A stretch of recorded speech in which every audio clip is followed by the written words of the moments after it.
I walked slowly down the street, my legs growing heavier with each step. The wind, unusually cold for September in Halifax, whipped through the thin fabric of my shirt, making me shiver. But the shiver running through my body wasn't just caused by the cold. I'm 72 years old, and today is the first time in 47 years I've been out of work. We appreciate your input, Mr. Whittle, but the company is moving to automated inspection systems. Brent, the new manager, barely 30, told me. I'm sorry, but your position has been cut. He's sorry, all right? All I could see in his eyes was annoyance at having to explain himself to an older employee who he thought should have retired long ago. I wanted to tell him that I couldn't afford to retire, that I had obligations, that my daughter and grandchildren depended on my income. But instead, I silently gathered my things, shook his outstretched hand, and walked out of the office where I had worked for nearly half a century. The house greeted me with an unaccustomed silence. Usually in the evenings, Hazel was watching her endless soap operas, and the grandchildren River and Lane were making noise in the backyard or arguing over the bathroom line. But now, at 2 in the afternoon, the house seemed extinct. I walked to the kitchen, poured myself a glass of water, and sat at the table, gathering my thoughts. How could I explain to Hazel that now we would have to live on my pension alone? She'd never been frugal. Money flowed through her fingers like water. After her divorce 3 years ago, she quickly squandered the alimony on some yoga teacher training she never finished and moved in with me temporarily. That temporarily had dragged on, and now she was completely dependent on my income. The front door slammed and I heard voices. Hazel had returned with the children. Absolutely outrageous. I specifically asked you to watch Lane. My daughter's voice was ringing with irritation. But Mom, I told you I had practice. River, my oldest grandson, excused himself. Coach said if I miss another one, I'm off the varsity roster. Daddy, Hazel appeared in the kitchen doorway, holding 10-year-old Lane's hand. Why are you home at this hour? I took a deep breath. We need to talk, Hazel. Something in my tone made her wary. She let go of Lane's hand and crossed her arms over her chest. What's wrong? I was downsized, I said simply. The company is moving to automate processes. Hazel froze as if she didn't understand. What do you mean, downsized? She said slowly. It means I no longer work at construction support. I no longer have a salary, only a pension. My daughter's face contorted as if I had informed her of a terminal illness. But how are we going to live now? She whispered. Your pension is barely enough to pay the bills. We'll have to save money, I replied. Maybe you should get a job. River's old enough to look after Lane after school, and you could— A job? Hazel interrupted me, her voice rising an octave. What job, Daddy? I haven't worked in 15 years. I don't have any skills. I tried taking those courses, but you know it didn't work out. You could start with something simple, I suggested. Maybe in a cafe or— A cafe? She was almost shouting. You want me at 39 to go waitressing? Are you kidding me? Hazel, please. I glanced at the kids who were frozen in the aisle watching our conversation. Let's discuss this calmly. Calmly? She was actually yelling now. How can I be calm when you ruined our lives with your incompetence? Why couldn't you keep this job? What did you do wrong? I didn't do anything wrong, I replied, feeling the anger building up inside. I've been with the company for 47 years. It was downsizing and it affected a lot of people. But not everyone, Hazel cut her off. So someone was more valuable than you. You had to fight for your place. You had to— Mom, stop it. River suddenly intervened. It's not Grandpa's fault he got fired. Hazel turned to her son and her eyes narrowed dangerously. Go to your room, River. This is an adult conversation. But Mom, in your room, she shouted, and take your sister with you. River grabbed Lane's hand and pulled her away from the kitchen. The girl turned around. her blue eyes full of fear and incomprehension. I tried to smile encouragingly at her, but it was unconvincing. As soon as the children were out of sight, Hazel turned to me again. Her face, so similar to my late wife's, was contorted with rage. "Is that all you have to say? We're going to have to save money?" she mocked me. "Lane has ballet lessons starting in a month that I haven't paid for yet. River needs a new gym uniform. I need money for the massage course I was going to start next month." "Hazel," I tried to speak calmly, "I understand your frustration, but it's not the end of the world. We'll get by. My pension will be enough for basic needs, and you can—" "Your pension won't even be enough to feed all of us," she interrupted. "Do you have any idea how much it costs to feed 2 growing children? What about clothes? What about school supplies?" She thrashed around the kitchen, waving her arms, her voice growing higher and more hysterical. "I can't live like this, Daddy. I can't keep counting every penny. That's not why I came back to you after the divorce. You promised you'd help us. You promised we'd be safe." "I'm doing the best I can," I said quietly. "I wasn't planning on losing my job." "You didn't?" She paused with her hands at her sides. "At your age, you should have expected this. You should have prepared, put the money aside." "I was saving," I countered. "But your divorce and the move exhausted my savings. You know that." It was true. When Hazel divorced her husband, I paid for a lawyer. When she decided to move in with me, I spent my savings to renovate the house so the kids would be comfortable. I moved into a small room at the end of the hallway, giving them the main part of the house. I did what I could to help my daughter and grandchildren. "So now it's my fault?" Hazel raised her voice even more. "You're blaming me for your financial problems?" "I'm not blaming anyone," I sighed. "I'm just saying that we're all going to have to adjust to the new situation now. I'll look for another job, although it won't be easy at my age." "Another job?" She laughed bitterly. "Who needs you at 72? Be realistic, Dad." Her words hurt more than I expected.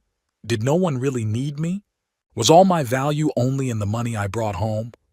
"Hazel," I tried to stay calm, "let's think together about what we should do. Maybe you could look for a part-time job, or—" "No," she interrupted me abruptly. "No, Dad. I'm not going to work in some lousy cafe or supermarket. I deserve better than that. Everyone has to do things they don't want to do sometimes," I said.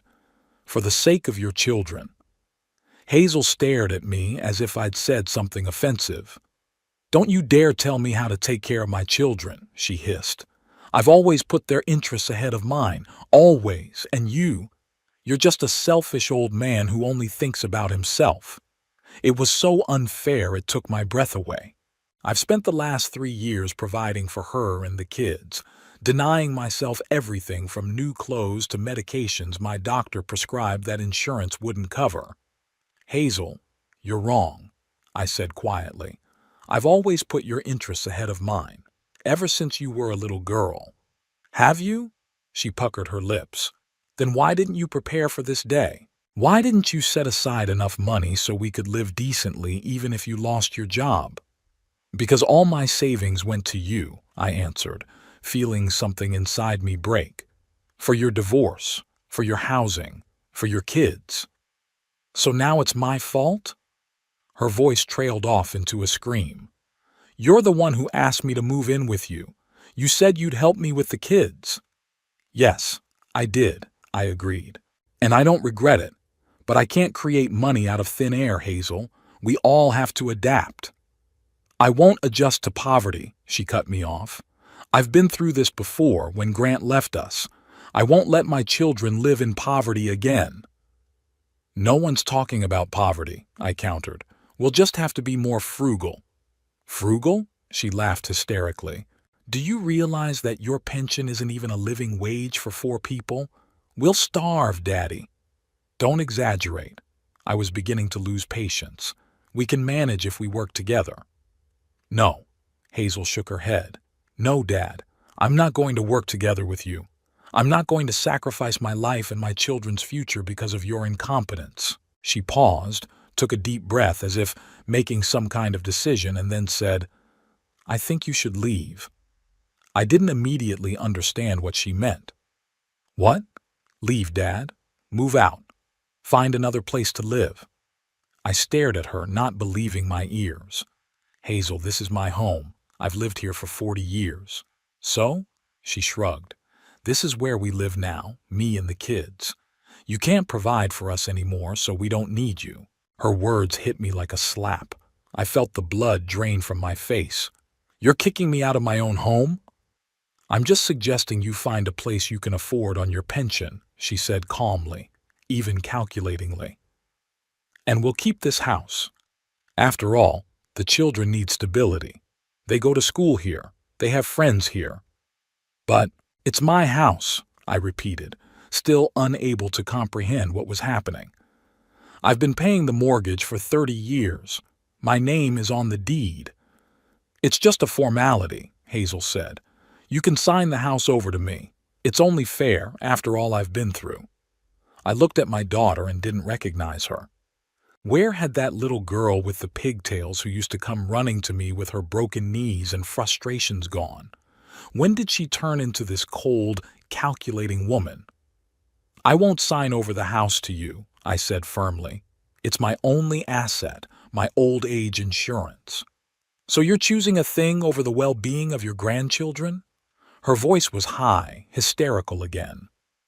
"You're so selfish, Daddy, always thinking only of yourself." "That's not true, and you know it," I replied, feeling the anger building up inside. "I've taken care of you all my life. Even when your mother died, I didn't break down. I kept working, providing for you. I paid for your college tuition that you dropped out of. I paid for your wedding to Grant, even though I knew he wasn't right for you. I paid for your divorce. I took you and the kids into my house. I gave you the best rooms. That's enough," Hazel screamed. "Stop listing all the things you've done for me. It's your duty as a father to take care of your child." "And it's your duty as a daughter to respect your father," I said quietly, "especially when he's in trouble." "In trouble?" she snorted. "It's your own fault you're in trouble. You should have done a better job, should have done everything you could to keep your place. You should have—" "Stop it." I raised my voice, which rarely happened. "I won't listen to these accusations. I've done my best, always." "Apparently, that's not good enough," Hazel said. "I don't need you without money, so go away." There was a heavy silence in the room. I looked at my daughter and saw only coldness and calculation in her eyes. Not a drop of love or gratitude. "Are you serious?" I finally asked. "You're kicking me out of my own home just because I can't provide for you anymore?" "Yes," she answered without hesitation. "Pack your things and leave. I'll call the lawyer tomorrow to discuss the transfer of the house." I got up slowly from the table, feeling my legs shaking. "You're going to regret this, Hazel." "The only thing I regret," she replied, "is letting you control my life for so long. Now I'm going to make my own decisions. And the first decision is that you have to leave." I went to my small room, took an old travel bag out of the closet, and began to put in it the most necessary things. A change of clothes, a razor, a toothbrush, medicine. My hands moved mechanically and my mind was empty. I couldn't believe that this was really happening, that my own daughter was kicking me out of the house I had bought with my labor, in which I had raised her. When I left the room with my bag, River was standing in the hallway. His eyes were wide open, a look of horror and disbelief on his face. "Grandpa, where are you going?" he asked in a trembling voice. "I need to leave for a while, son," I answered, trying to keep my voice calm. "It will be better for everyone." "But why? Is it because you got fired? It's not your fault. I know, River, but your mom's really upset right now and she needs time to process." Lane looked out of her room door, her eyes red with tears. "Is Grandpa leaving?" she asked quietly. "Just for a while, sweetheart," I tried to smile, but my lips wouldn't do it. "I'll call you, I promise." "No, He won't. Hazel appeared in the hallway, her face stony. Children, go to your rooms. Now. But Mom, River started. I said now, Hazel shouted. The children reluctantly disappeared behind the doors of their rooms, and I was alone with my daughter. Have you got any money? She asked. I patted my pockets and found that there were only $5 left in my wallet, the rest of the lunch money. Not much, I answered. Enough for a hostel for the night. Okay, Hazel nodded. I'll call you when I decide what to do with the house. She went to the front door and opened it, explicitly inviting me to leave. I walked slowly toward the exit, each step difficult as if I were walking in deep snow. At the threshold, I turned around one last time. I never thought you could do this, Hazel. And I never thought you could let me down like this, Daddy, she replied. We're even. The door slammed behind me, and I was alone on the porch of the house that was no longer mine. The Sea Breeze Hostel was located in one of Halifax's most unremarkable neighborhoods. The 3-story, blackened brick building, wedged between a laundromat and a grocery store, looked like it had been renovated during Queen Victoria's lifetime. The shabby sign creaked in the wind, and the porch steps sagged under the weight of the guests. But for me, this hostel was the only available shelter. A room for one is $30 a night, the receptionist told me, an older woman with a tired face and bright red dyed hair, with a shared bathroom at the end of the hallway. The bed in the common room is $15. I looked at the $5 bill in my hand, all I had left. I'd never gotten a credit card, considering it an unnecessary luxury. And what was the point of having them if my entire paycheck went to my family's needs? Do you have anything cheaper? I asked, trying to keep my voice firm. The woman looked me over with an appraising gaze, lingering on the worn travel bag and the old-fashioned suit. I'm afraid not, she said, and I could hear the sympathy in her voice. But if you just want to sleep over, you can stay in the recreation room on the first floor. There's a couch there. It will cost $5. I felt the color of shame flood my face. Was my situation really that obvious? But there was no choice. Thank you. I handed her the bill. I'll take the restroom.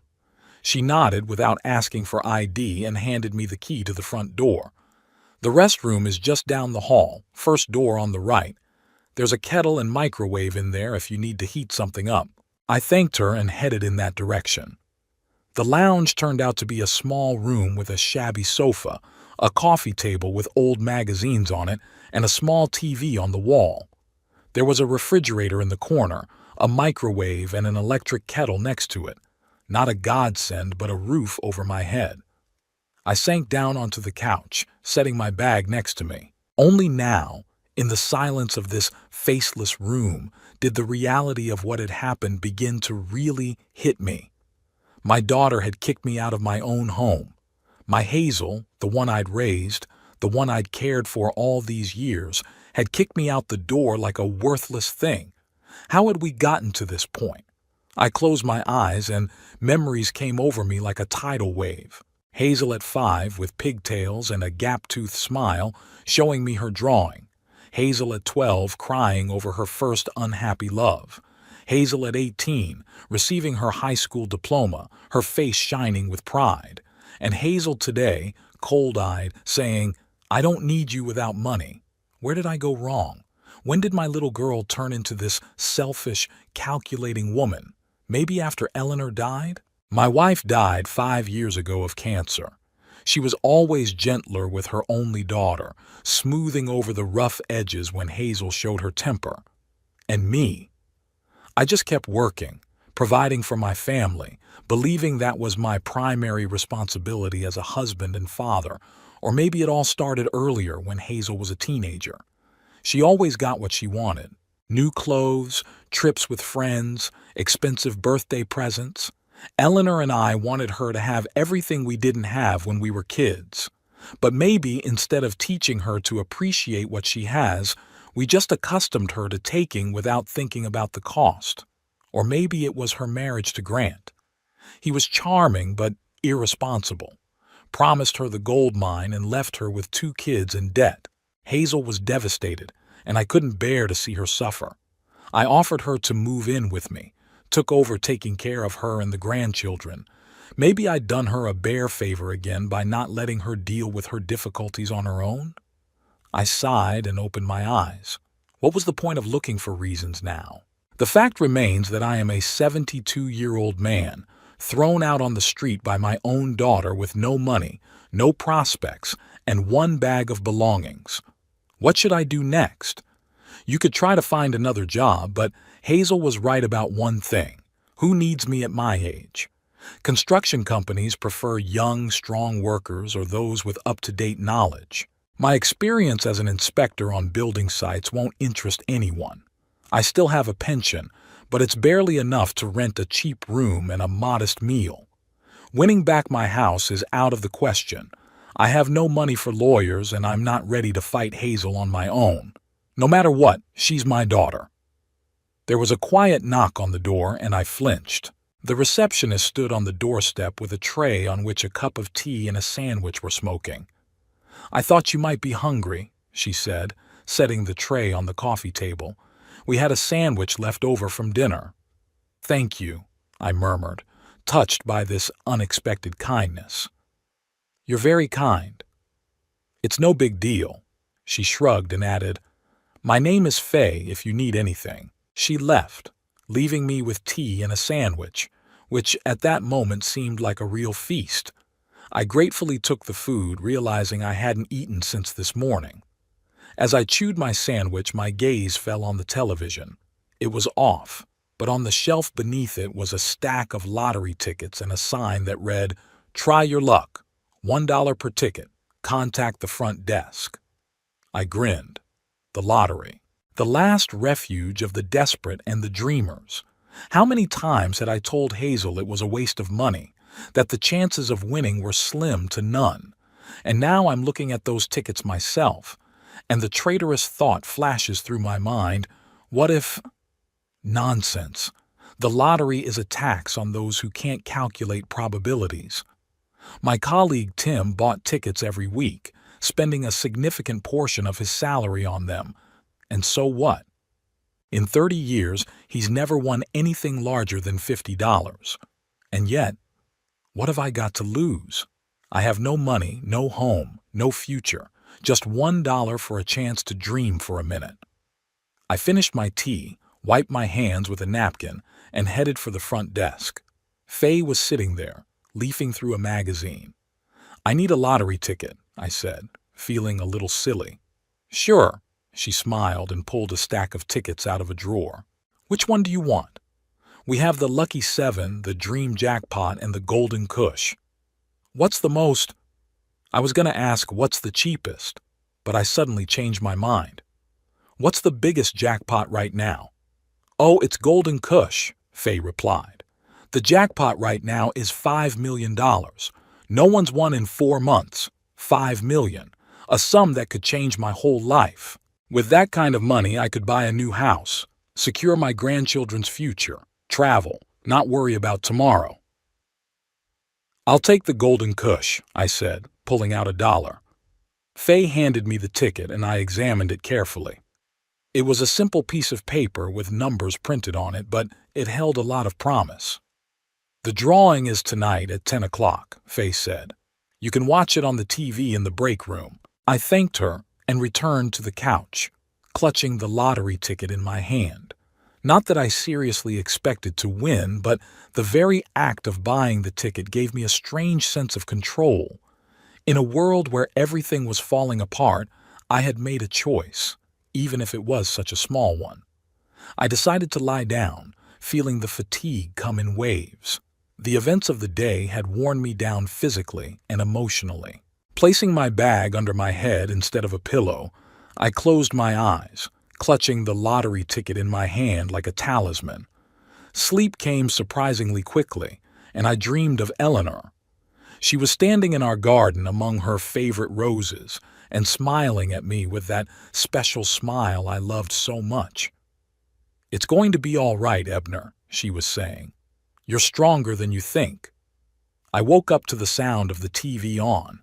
Faye was standing next to me with the remote in her hand. "I'm sorry to wake you," she said, "but the prank is about to start. I thought you might want to watch." I sat up on the couch trying to shake off the remnants of sleep. There was an advertisement on the TV screen, and at the bottom of the screen was a ticker announcing the upcoming Golden Cush lottery drawing. "Thank you," I thanked Faye. "What time is it?" 5 to 10, she replied. "Would you like some more tea?" I nodded, and she left for the kitchen. I pulled a crumpled lottery ticket out of my pocket and smoothed it out. 6 numbers that would have to match the numbers drawn to change my life. What are the odds? 1 in a million. Faye returned with a cup of tea and sat in the chair opposite, looking at me with interest. "Do you often play the lottery?" she asked. "Never," I answered honestly. "This is my first ticket." "Oh, then you have a good chance," she smiled. "They say beginners are lucky." I only hummed in response. There's no such thing as beginner's luck in statistics. The probability of winning is equally small for everyone, regardless of experience. On the TV screen, the draw began. The host, a young woman in a sequined dress, announced the size of the jackpot and the conditions for winning. Then the process of selecting the numbers began. 6 balls of numbers had to fall out of the lotron, determining the winning combination. I checked my ticket. My numbers were 8, 17, 22, 31, 45, and 59. Numbers I didn't pick myself. The ticket had the combination already printed on it. The first ball rolled out of the lotrotron. "And the first number of today's drawing is 8, announced the announcer. I blinked. 8, my first number. "The second number is 45. 45, also my number. I felt my heart start to beat faster. 2 coincidences out of 2. But it doesn't mean anything, I convinced myself. A coincidence. "The third number is 22. I swallowed. 3 out of 3. The probability of such a coincidence was already much lower, but still within the realm of possibility. "The fourth number is 59. Faye, who had apparently been watching my reaction, pitched forward. "Do your numbers match?" she asked excitedly. I nodded silently, unable to take my eyes off the screen. "Number 5 is 31. 5 out of 5 matches. This was beyond mere coincidence. I felt my hands shaking. "And the last, 6th number of today's drawing." I held my breath. The room became so quiet that you could hear the clock on the wall ticking. 17. The world around me seemed to freeze. I stared at the screen, unable to believe my eyes. All 6 numbers, all 6 of my numbers had been drawn. "Oh my God!" Faye exclaimed, jumping up from her chair. "You won! You've won the jackpot!" I couldn't speak. I couldn't move. I couldn't breathe. $5 million. I just won $5 million. That's impossible. There's no such thing. The odds of winning the Golden Cush are 1 in 42 million. People buy tickets their whole lives and never win. Did I, who bought my first lottery ticket ever, hit the jackpot? "You need to call the number on the ticket." Faye shook my shoulder, bringing me out of my stupor. "Hurry! They'll tell you what to do next." I shifted my gaze to the ticket in my hand. Yes, there was indeed a phone number printed there for the winners, but I couldn't bring myself to believe what was happening. "Do you have a phone?" I asked hoarsely.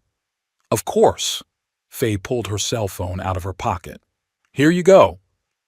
With trembling fingers, I dialed the number. After a few beeps, a pleasant female voice answered me. "Golden Cush Lottery, how can I help you?" I think I won," I said uncertainly. "Congratulations," replied the woman enthusiastically. "May I have your name and ticket number?" I gave my name and dictated the number printed on the ticket. "Just a moment, please," she said. I could hear her tapping on the keyboard. "Yes, Mr. Whittle, you are indeed the winner of the winning ticket. Congratulations on winning $5 million. I got dizzy. So it's true. I really did win." What do I do now?" I asked. You need to come to our Halifax office tomorrow morning with your ticket and ID. We will do an official verification procedure and then you can collect your winnings. The office address is printed on the back of the ticket. I thanked her and hung up, still not believing what was happening. What's up? Faye asked impatiently. What did they say? You really won, I said, and my voice sounded alien. $5 million. Wow, Faye exclaimed, clapping her hands together. That's amazing. What are you going to do with that kind of money? What am I going to do? That question brought me back to reality. $5 million. A sum that could completely change my life. I could buy a new house. I could travel. I could provide for my grandchildren's future. And then I was struck by the thought of Hazel, my daughter who kicked me out of the house saying she didn't need me without money. What will she say now that she knows I've won? Would she come running back, apologizing and trying to return the favor? I felt a strange feeling growing inside, a mixture of bitterness, resentment, and release. For the first time in years, I was truly free. Free from having to work my ass off to provide for an ungrateful daughter. Free from guilt and obligation. Free to choose how to live my life. I don't know, I finally answered Faye. I need to think it over. She nodded understandingly. Would you like to stay here tonight? The restroom is at your disposal, and tomorrow morning you'll go to the lottery office. Thank you.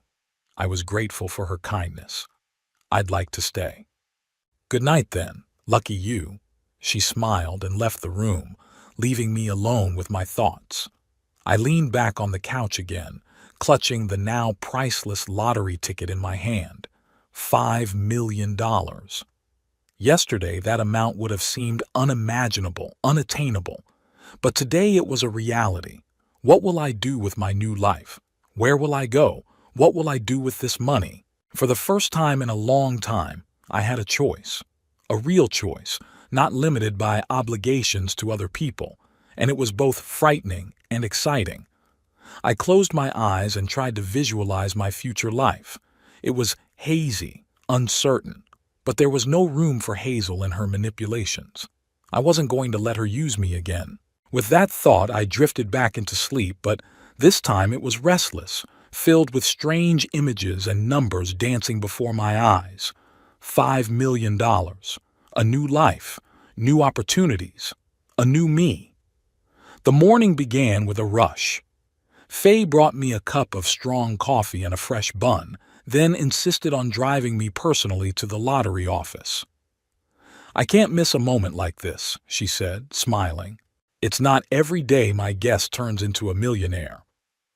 The Golden Cush Lottery office was in a modern glass and concrete building in downtown Halifax. I clutched the ticket tightly in my hand, not even trusting my own pocket. Throughout the night, I woke up every hour, checking to make sure it was there, as if I was afraid my sudden happiness would melt away like a dream. When we entered the building, we were greeted by a young woman in a strict suit. She led us into a separate office where two men in expensive suits were waiting. Mr. Whittle, one of them stood up and extended his hand to me. Congratulations on your winnings. I'm Terrence Blackwood, director of the Golden Cush Lottery. And this is Alan Forster, our financial advisor. The next 2 hours were a blur. They checked my ticket, checked it against the database, asked to see my ID. I signed dozens of documents I barely understood. Alan Forster patiently explained each item to me, but the information slipped past my consciousness. I still couldn't believe this was happening to me. Now, Mr. Whittle, you can receive the entire amount all at once, tax deductible, or you can choose to pay in installments over 20 years, Forster explained. From a tax point of view, the second option is more favorable, but I want it all at once, I interrupted him. After all taxes, my winnings amounted to $3,200,000, an amount I could never have earned in my entire life, a sum that gave me freedom and independence. You should see a financial advisor, Forster recommended, handing me a card. My colleague, Nicholas Wood specializes in handling large winnings. He can help you manage your funds wisely." I nodded, accepting the card. After the formalities, I was given a certificate and told that the money would be transferred to my account within 3 working days. I didn't even have a bank account and had to open one at the nearest bank branch. When Faye and I left the lottery office, she gave me a big hug. "I'm so happy for you, Mr. Whittle," she exclaimed. "You deserve this happiness." It was strange to hear such words from a woman I had known for less than 24 hours, but in that moment I was grateful for her support. "Thank you, Faye," I said sincerely, "for everything." I wanted to offer her a reward for her help, but she flatly refused. "Just promise me you'll be happy," she said, "and come to the Sea Breeze for a cup of tea once in a while." I promised and kept my word, but that was later. And that day, after receiving my $1 million certificate, I suddenly realized I had no idea what to do next. Where to go, where to live, how to dispose of the sudden wealth that had fallen on me. I decided to follow Forster's advice and turned to a financial advisor, Nicholas Woods. He was a short, middle-aged man with attentive eyes and a calm manner of speaking. "The first thing you need to do, Mr. Whittle, is not to make hasty decisions," he said when I told him my story. "Sudden wealth often leads to impulsive spending that people regret." He advised me to divide the money into several parts: part to invest in safe bonds and stocks to ensure a stable income, part to put aside for current expenses, and part to buy a house. "Did you say you wanted to move out of Halifax?" he asked. "Yes," I nodded. "Too many memories, and I don't want to run into my daughter."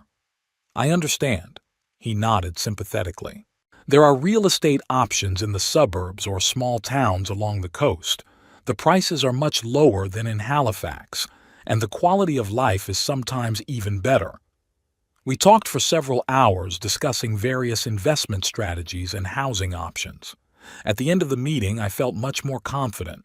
I had a plan. I spent the next 2 weeks staying at different hotels in Halifax, constantly changing places as if I was afraid Hazel would find me. I avoided places where we might run into each other and tried not to draw attention to myself. Fortunately, the lottery organizers had agreed not to release my identity to the press, limiting it to an elderly Halifax resident who had won the jackpot. But the city still seemed foreign and unfriendly to me now. I wanted to leave, to start over, where no one knew me, where there were no painful memories of my daughter's betrayal. Nicholas Woods recommended a realtor specializing in coastal real estate, and I began my search for a new home. After several days of looking at various options, I finally found what I was looking for: a small but cozy house in the town of Moonlight Bay, a 40-minute drive from Halifax. The house stood on a rocky shore overlooking the ocean. It had 2 floors, 3 bedrooms, a spacious living room with panoramic windows overlooking the vast expanse of water. The back patio sloped right down to a small beach, which at low tide revealed a stretch of soft, golden sand. "It's perfect," I said to the realtor, looking out at the ocean through the huge windows. "I'll take it." The price of $850,000 seemed reasonable for such a property. I decided to spend another $100,000 on repairs and furnishings. After all the necessary investments, I had more than $2 million left, a sum that, if managed wisely, could provide me with a comfortable life for the rest of my days. The deal was done quickly, and within a month of winning the lottery, I moved into my new home. I ordered new furniture, hired a landscaper for the garden, and a construction crew for some minor repairs. But most importantly, I enjoyed the freedom. For the first time in years, I could do what I wanted without thinking about money or caring about other people's needs. I woke up at the crack of dawn, drank coffee on the terrace looking out at the ocean, walked on the beach collecting seashells, read the books I had long wanted to read but never had time for. The town of Moonlight Bay turned out to be exactly what I needed: small, quiet, with a leisurely pace of life and friendly residents. There were no noisy tourists or nightclubs here, just a few cafes, a small market where local fishermen sold their fresh catch, a library, and a community center where older people gathered to play bridge or chess. I started stopping by the local cafe by the sea every morning, ordering the same breakfast, eggs Benedict and a large cup of coffee. Gradually, I began to get to know the locals. Doris, the elderly owner of the cafe with her gray hair; Gilbert, a former sailor who told me a new story from his travels every morning; Eustace, the local letter carrier who knew all the news of the town. They received me with warmth and curiosity without asking too many questions. I told them I was recently widowed and had decided to move closer to the ocean to start a new life. It was a half-truth. I was indeed a widower, although my wife had died 5 years ago, not recently. I didn't mention the lottery winnings, saying only that I'd gotten a nice severance package after being downsized and decided to spend it on realizing a long-time dream, a life by the ocean. One morning, when I was having breakfast at a cafe, a woman sat down at my table. She was a tall, slender lady with short silver hair and bright blue eyes. She looked about 70, but she held herself with that special energy, which is characteristic of people who live actively and in old age. "Do you mind? All the other tables are taken," she said with a slight British accent. "Sure, have a seat," I said, a little surprised by her directness. "I'm Rowan Party," she introduced herself, extending her hand. "I live in the house on the hill, the one with the blue roof." "Ebner Whittle," I shook her hand. "Recently moved here, bought a house on the beach." "I know," she smiled. News travels fast in a small town, especially when the new resident is an interesting gentleman like you. I felt the color rush to my cheeks. It's been a long time since anyone called me interesting gentleman. "I'm afraid you exaggerate," I said. "I am only an old widower who has decided to spend the rest of his days by the sea." "Oh, I'm a widow too," Rowan nodded. "My Irwin died 3 years ago. Lung cancer, smoked all his life." She sighed, but there were no tears in her eyes, only warm memories. We lived together for 47 years. I never thought I'd live alone. "I understand." I nodded. "My Eleanor passed away 5 years ago. Cancer, too." We were silent for a moment, each of us thinking about our own loss. Then Rowan suddenly smiled. "But enough of the sad stuff. I heard you bought the Jenkins house. It's a great choice. Best ocean view in all of Moon Bay." "Yes, the view is really amazing," I agreed. "I wake up every morning feeling like I'm living in paradise." "Oh, then you should see the sunset from the hill behind my house," Rowan said. "It's incredible. I sometimes have little picnics up there. If you want, you can join me tonight." I was surprised at such a direct invitation, but there was something about Rowan's manner that made me feel at ease. She was open, sincere, without the feigned politeness that often obscured real feelings. "It would be my pleasure," I said. "What time should I come?" "Say, at 7. The sun sets at 8:30, which will be plenty of time to get up the hill and make yourself comfortable." And so began my friendship with Rowan Party. We began to meet almost every day, then for a walk along the shore, then to visit the local library, then to have dinner together in one of the cafes in the town. She showed me all the picturesque places of Moon Bay, introduced me to interesting people, and helped me feel part of the local community. Rowan was a former literature professor who knew hundreds of poems by heart and could talk for hours about the books she loved. She was energetic, cheerful, and not afraid to speak her mind. I felt younger around her, as if the years were receding, giving me back the interest in life that I had almost lost after Eleanor's death and Hazel's betrayal. My new life was quiet and measured, but not boring. I started gardening, following the advice of Rowan, who turned out to be a keen gardener. I joined the local bridge club, where I quickly found partners to play with. On weekends, Rowan and I would sometimes travel to Halifax for concerts or exhibitions and then return to quiet Moonlight Bay, enjoying the contrast between the bustling city and the tranquility of our small town. I was happy. For the first time in years, truly happy. And it wasn't the money. Although, of course, it gave me freedom and confidence in the future. It was that I was finally living for myself, not for someone else. But one morning, as I was having breakfast on the terrace, enjoying the view of the ocean, my phone rang. The number was unfamiliar and I almost didn't answer, but something made me press the receive button. Hello? Dad? Hazel's voice, which I hadn't heard in almost 2 months, struck me like lightning. Is that really you? I remained silent, not knowing what to say. How did she find my number? Why is she calling after everything that's happened? Dad, I know it's you. Hazel's voice became demanding. Why haven't you been answering my messages? I left them on your old voicemail. I have a new number, I said finally. How did you find it? It doesn't matter, she dismissed it. What's important is that you won the lottery, and you didn't tell me about it. $5 million, Dad. How could you keep that from us? Well, here's the thing. She found out about my winnings. But how? How did you know about the winnings? I asked, feeling the anger building inside me. It was on the news, Hazel replied. An elderly Halifax resident won $5 million in the Golden Cush. They didn't give your name, but Mrs. Clark from across the street saw you entering the lottery office. She said you were with some woman. Mrs. Clark, the neighbor who's always prying. Of course, she wouldn't miss a scoop like that. So what of it? I asked coldly. What does my winning have to do with you? Papa! She sounded indignant. How can you say that? We're your family. Of course it has to do with us. My family? I felt anger overwhelm me.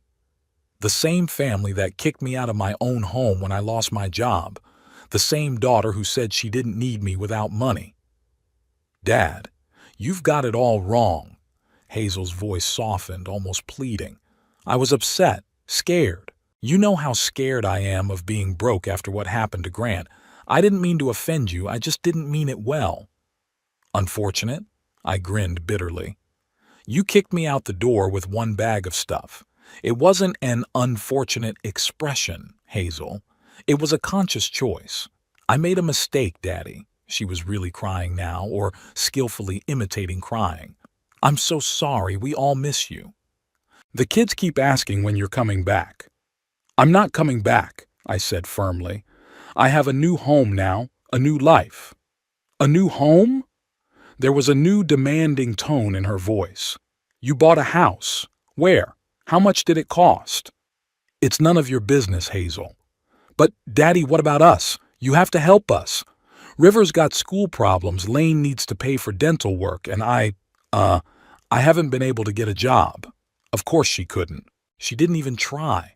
I'm sorry to hear that, I said, surprised at my own calmness. But it's not my problem. Not your problem? Hazel was almost shouting. We're your family. You have $5 million and we can barely make ends meet. How is that not your problem? You defined our relationship, Hazel, when you said you didn't need me without money.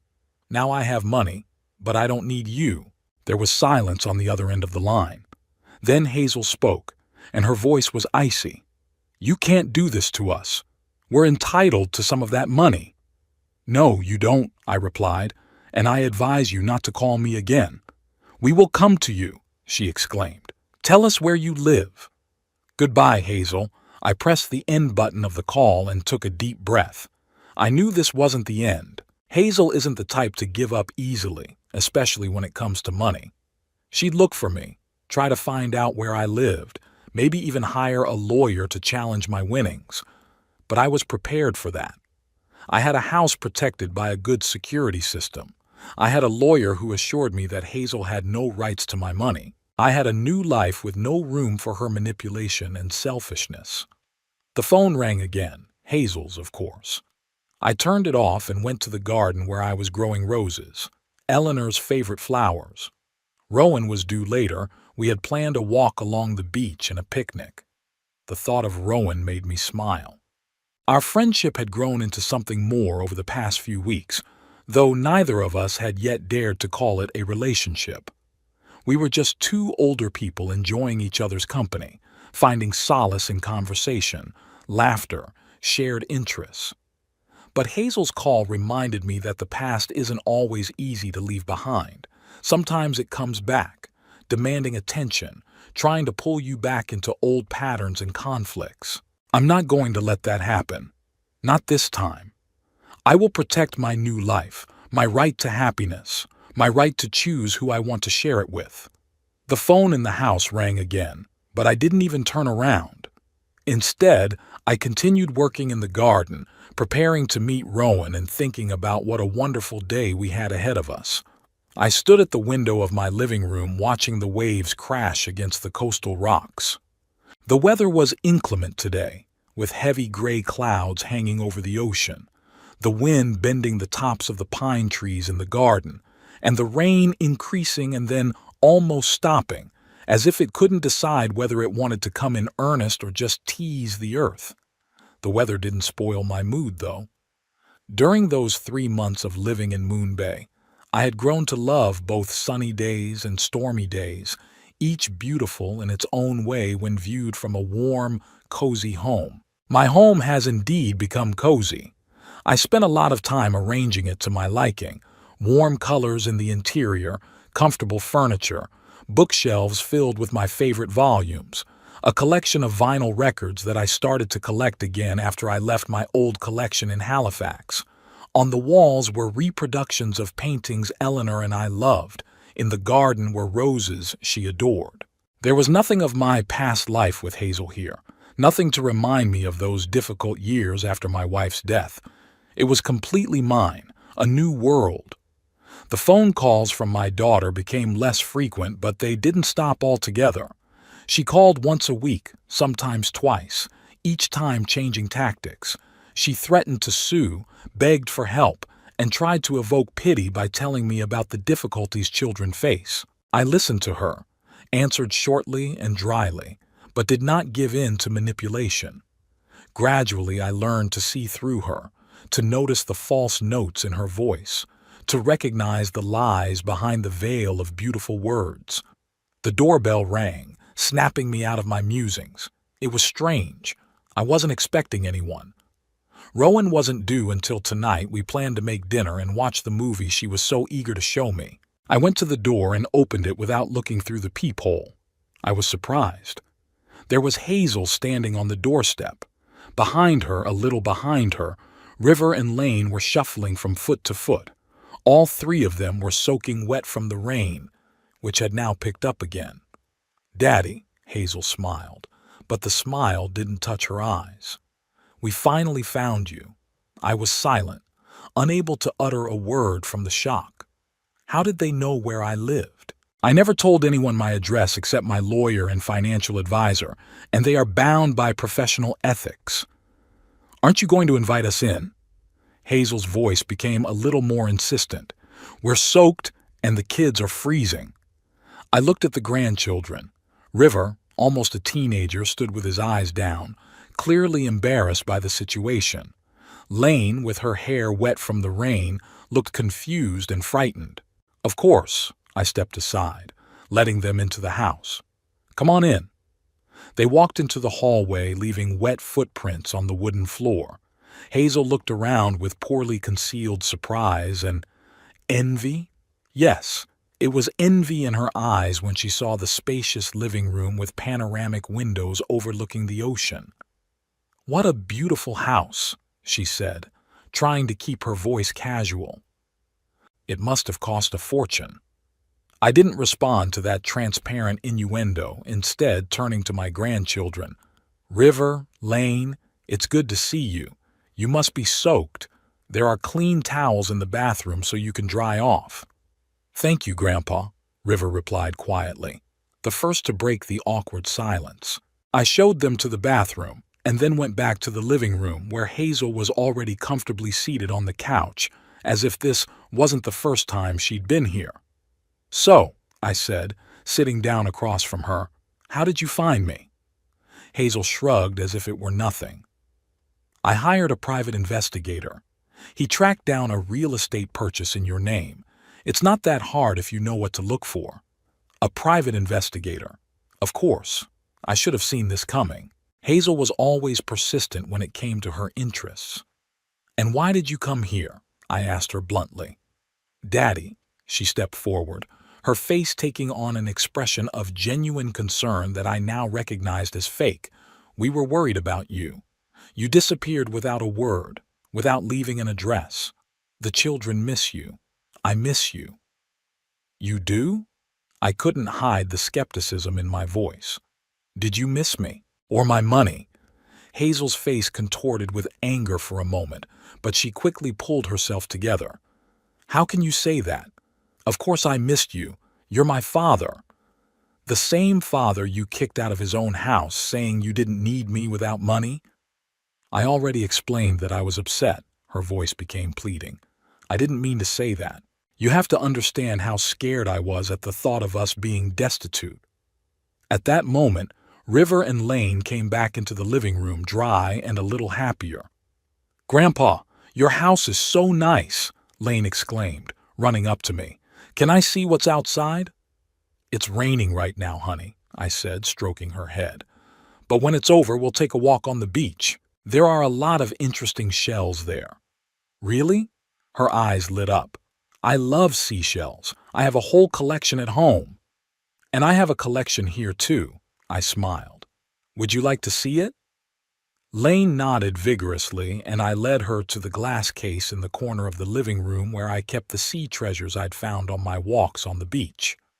River, meanwhile, walked over to the window, looking out at the raging ocean. "It's beautiful here," he said quietly. "It's peaceful." "Yes," I agreed, joining him at the window. "That's why I chose this place." "Daddy," Hazel caught my attention again. "We need to have a serious talk." I nodded. "Why don't you guys go to the library? It's the room at the end of the hallway. There are a lot of interesting books there and a game console." River nodded understandingly and led his sister out of the room. When we were alone, Hazel got straight to the point. "We need your help, Dad. After you leaving, we had to sell the house. We couldn't pay the bills." "But you said it was your house and you wouldn't give it away," I reminded her. "Life forced me to," Hazel sighed. "We're renting an apartment in a bad neighborhood now. The school there is terrible, and the kids are always getting sick because of the dampness in the building." I could see where she was going with this. Classic Hazel manipulation. Create an image of suffering children to make me feel guilty and want to help. "I'm sorry to hear that," I said neutrally, "but I'm sure you'll get through it." Hazel gave me a sharp look. "I thought that after you won the lottery, you'd want to help your family. Share your good fortune with those who really love you." "Love?" I couldn't hold back a bitter chuckle. "You kicked me out of the house when I lost my job. Is that how you show your love?" "I was upset and scared," Hazel exclaimed. "How many times do I have to apologize for one mistake?" "It's not about apologizing," I replied. "The point is that what you did showed me the true nature of our relationship. You saw me only as a source of money, not as a father to be respected and loved." "That's not true." Her voice shook with indignation. "I've always loved you, Daddy." "Then why did you only show up now when you found out about the winnings?" I asked bluntly.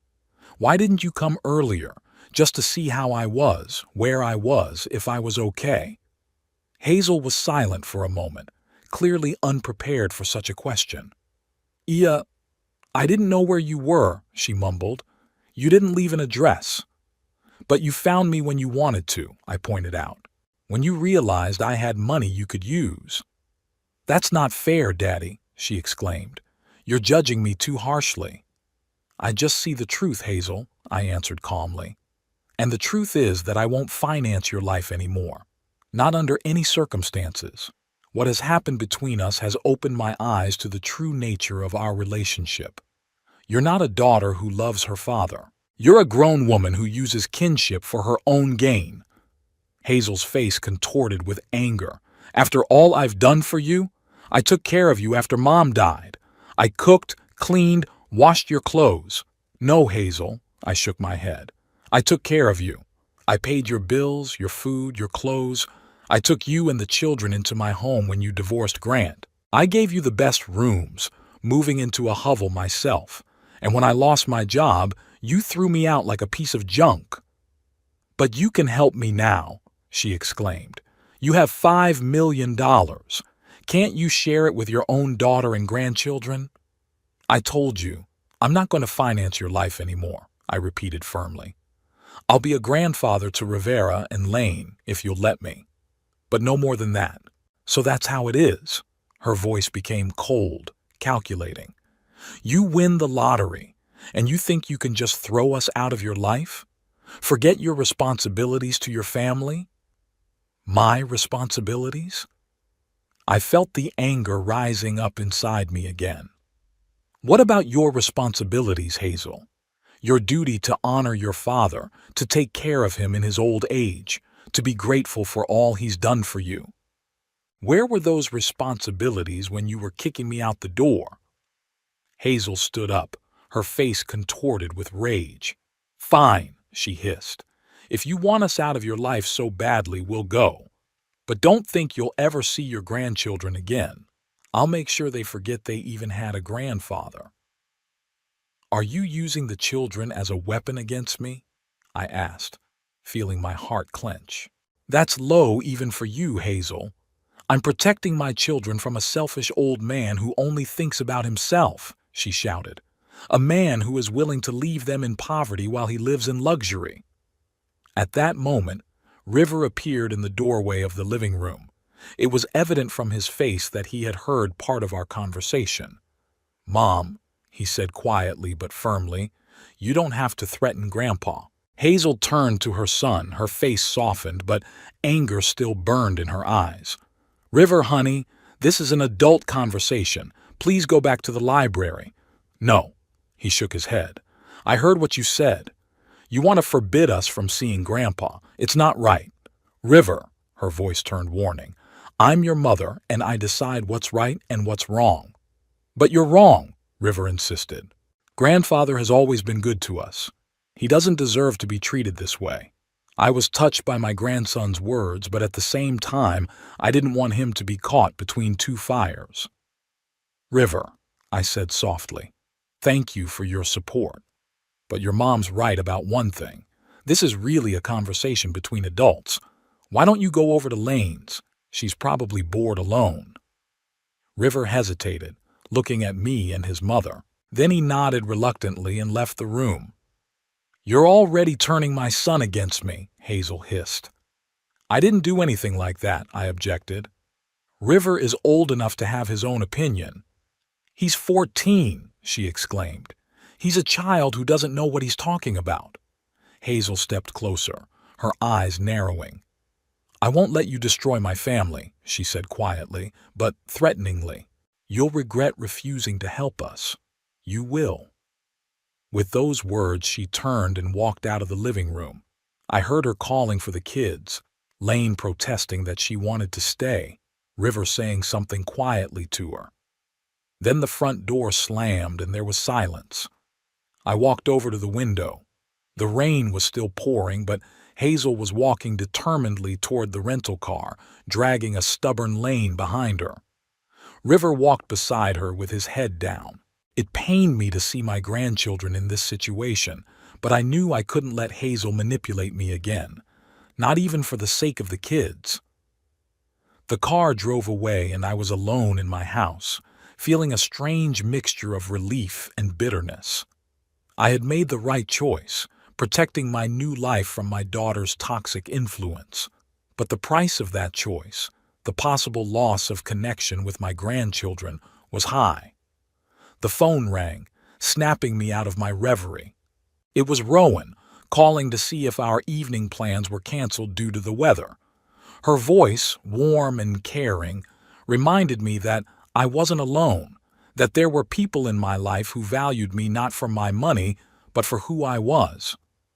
No, it's still on, I replied, feeling the tension of seeing Hazel gradually let go. I'll be glad to see you. And that was the truth. I was really glad to have Rowan in my life, someone I could be myself with without fear of judgment or manipulation, a person who saw me not as a wallet, but as a person. 6 months had passed since the day Hazel and the kids showed up on my doorstep. 6 months of relative calm, broken only by occasional calls from my daughter, who threatened lawsuits or tried to pity me with stories of her children's illnesses and financial difficulties. I had learned to listen to her calmly, without emotion, and each time I firmly reiterated my decision, I would no longer finance her life. Today was a particularly beautiful day, early May, when the air had warmed enough for swimming, but not yet hot and stuffy like in summer. The ocean was shimmering in all shades of blue and green, and the sky was so clear you could see every feather in the wings of the seagulls hovering over the waves. I sat on the terrace of my house, sipping my morning coffee and watching the 2 fishing boats out to sea. Tomorrow I planned to go out fishing myself, a new hobby I had discovered this spring.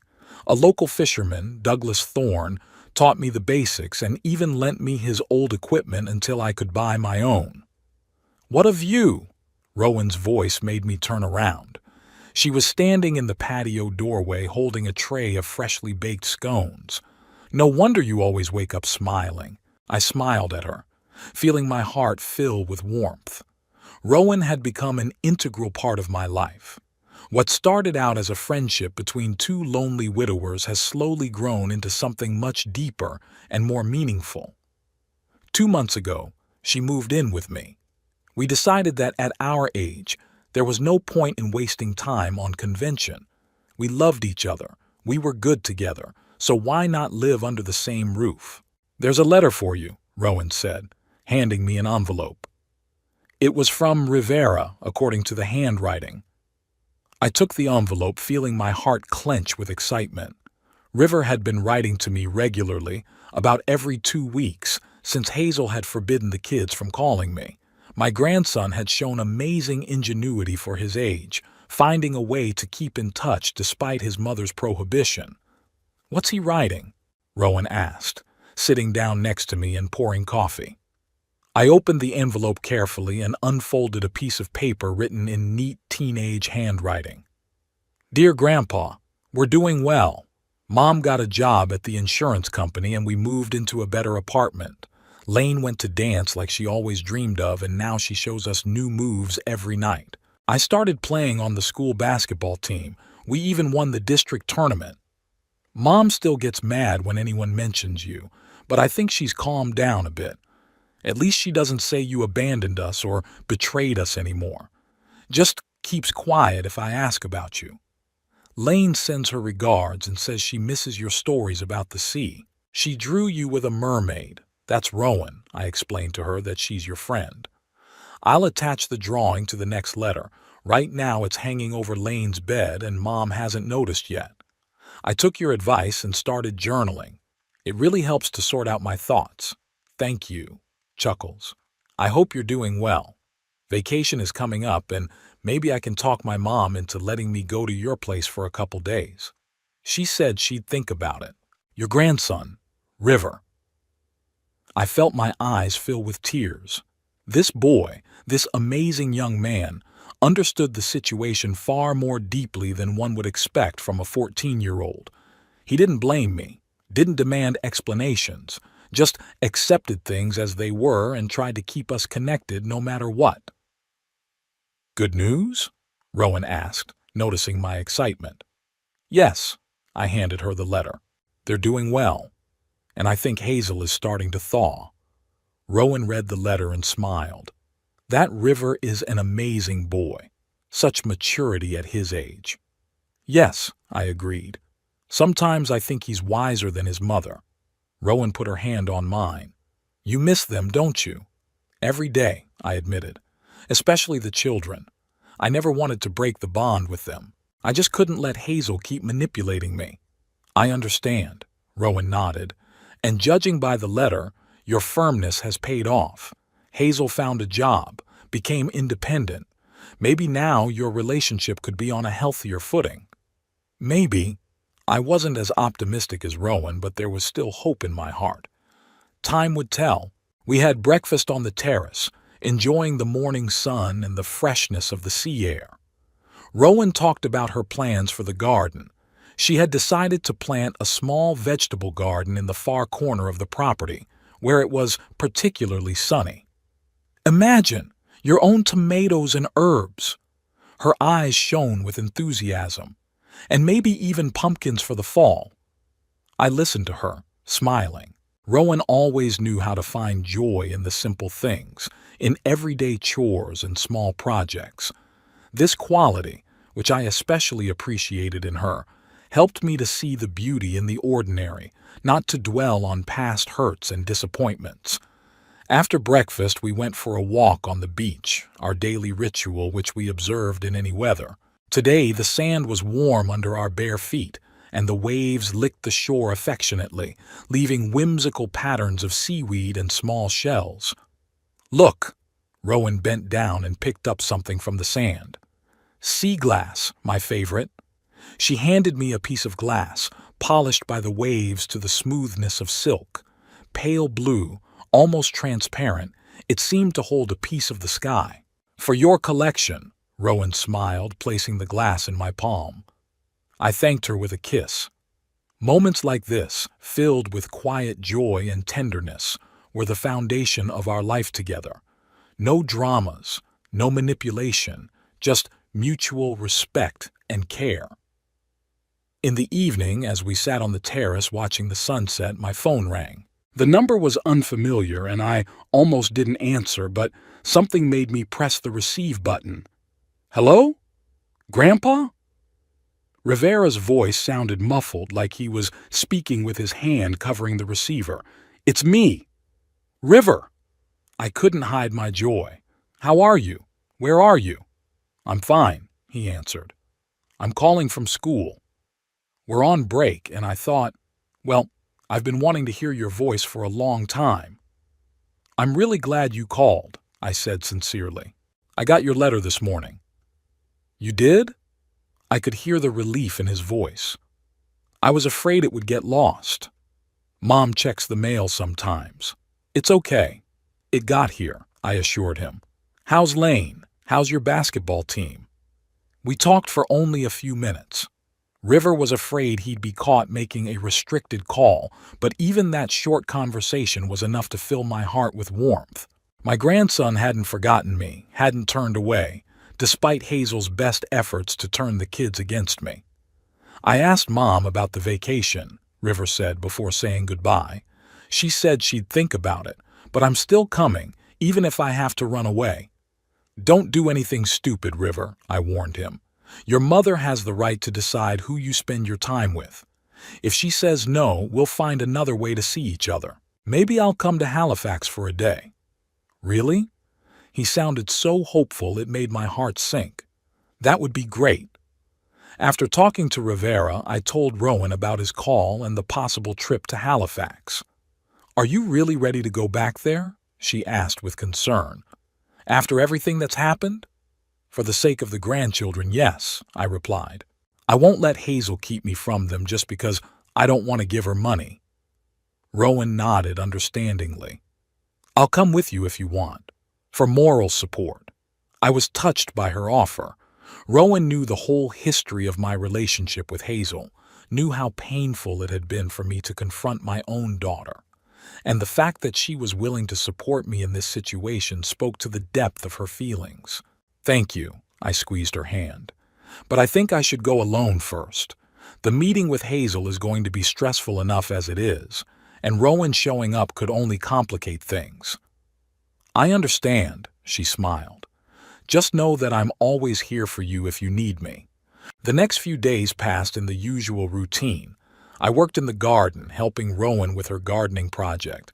We went fishing, cooked dinners for friends we'd made in Moonlight Bay, read books, listened to music in short, enjoyed the simple pleasures of life that had eluded me in the never-ending race to make a living and try to please my demanding daughter. One morning, as I was fiddling with a new fishing rod in preparation for a fishing trip, the phone rang.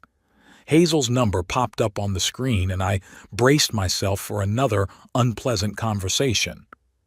"Hello?" I answered neutrally. "Dad." Hazel's voice sounded unusually quiet without the usual demanding tone. "How are you?" "Fine, thank you," I answered, surprised by her tone. "And you? The kids?" "We're fine. I paused as if she were gathering her thoughts. Dad, I'm calling, I wanted to say. She hesitated and I waited patiently, not knowing what to expect. I wanted to apologize, she finally said, for the way I acted, for kicking you out of the house, for everything. I was so stunned I couldn't say a word. In all those months, Hazel had never once truly acknowledged her guilt, always making excuses for her actions or shifting the blame to me. I started seeing a counselor, she continued when I was silent. After Grant took the kids away for the weekend and River refused to come back to me, he said that I looked like the toxic parent from the ones they talk about at school. It was, sobering. I still didn't know what to say. Part of me wanted to believe that she was sincere, that she had really changed. But the other part, having learned from bitter experience, remained wary. The psychologist is helping me understand my relationship with you, with the kids, with Grant, Hazel continued. I'm beginning to understand why I've been acting the way I have, using people, manipulating them. It's not an excuse, it's just, I'm trying to be a better person. I'm glad to hear that, I finally replied, choosing my words carefully. Working on yourself is always a positive step. I'm not asking you to forgive me or give me money right away, she added quickly, as if anticipating my thoughts. I just wanted you to know that I realize how awful I've been to you, and I'm sorry, really sorry. Her voice trembled and I could hear a sincere note of remorse in it that I'd never noticed before. Thank you, Hazel, I said quietly. It means a lot to me. And also, the kids miss you, she added. Especially River. He's still mad at me for forbidding him to see you. I was thinking, maybe you could come to Halifax for a day, or they could visit you if you don't want to come back here. The suggestion was unexpected, but nice. I didn't know if Hazel had really changed, or if it was just another manipulation, but the chance to see my grandchildren outweighed any doubts. I'd love to meet them, I replied. Maybe next weekend? I could come to Halifax for a day.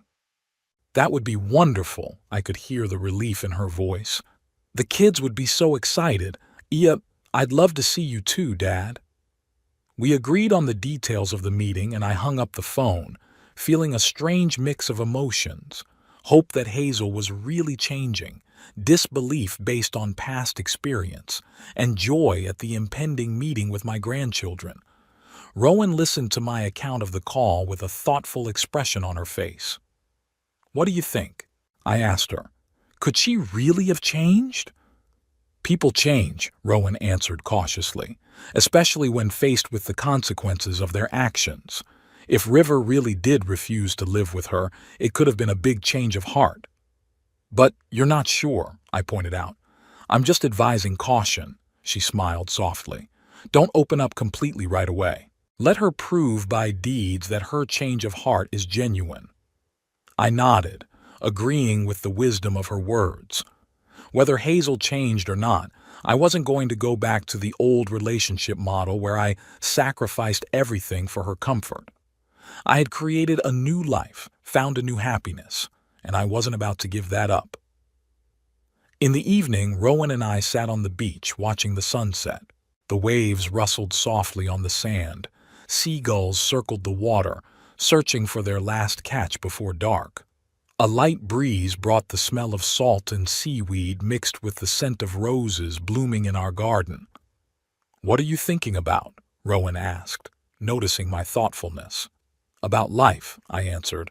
About how strange things are. If Hazel hadn't kicked me out of the house, I never would have bought that lottery ticket, never would have won the money, never would have moved here, never would have met you. Rowan took my hand. Sometimes you have to lose everything to find what's really important. You know, I looked out at the horizon where the sun was slowly sinking into the ocean, coloring the sky and water in shades of pink and gold. For the first time in years, I'm truly happy. Not because I have money or a house overlooking the ocean, but because I'm finally living for me, enjoying every day, every moment without the constant guilt or obligation. You deserve that happiness, Ebner, Rowan said quietly. Everyone deserves to live life to the fullest without sacrificing themselves completely for others. I hugged her, feeling deeply grateful that fate had brought us together. In my 72 years, I found love, freedom, and peace I never even dreamed of. Hazel's call and the upcoming meeting with my grandchildren reminded me that the past never completely disappears. It remains a part of us, shapes us, influences our decisions and emotions. But the past shouldn't determine our future or deny us the right to happiness in the present. I didn't know how my relationship with Hazel would turn out. Would she really change? Learn to respect my boundaries and accept me for who I am and not a source of financial support? Time would tell. But one thing I knew for sure was that I would no longer allow anyone, not Hazel or anyone else, to control my life or make me feel guilty for wanting to be happy. The sun had finally disappeared over the horizon, and the first stars were beginning to appear in the darkening sky. Rowan pressed herself against me, seeking warmth in the evening chill. I hugged her tighter, savoring the moment and thinking about how many more evenings like this we had ahead of us. The lottery ticket I'd bought with my last $5 had changed my life, but not in the way I expected. It wasn't the money, it was the freedom it gave me. Freedom to choose my own path, to build a life on my own terms, to love and be loved not because of financial dependence, but because of genuine feelings. Rowan and I walked down the beach back to the house, leaving footprints in the wet sand that the waves would soon wash away. But what we had built together, our relationship, our shared home, our life, would remain. And that was the real victory, far more valuable than any lottery winnings.